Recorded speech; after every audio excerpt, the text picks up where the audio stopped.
Let me show you how to engrave on a whiskey glass. First, let's get the measurement of the perimeter of the glass. Once you got that, now let's go to the machine and set it up. So I'm using the rotary attachment, and when placing it, I have to move it around until I find that red dot, and it's at the very top of my glass. Let's import the image into Creative Space. Next, you can do one or two things. You can trace the image or use the offset like I do.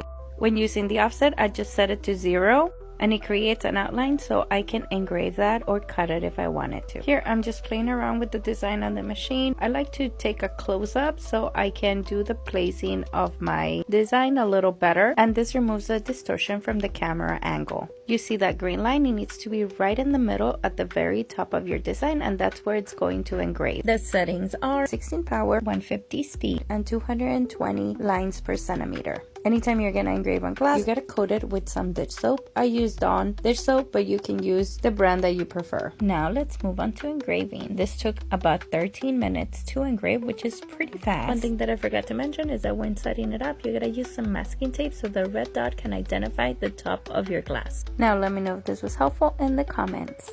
And don't forget to follow and like.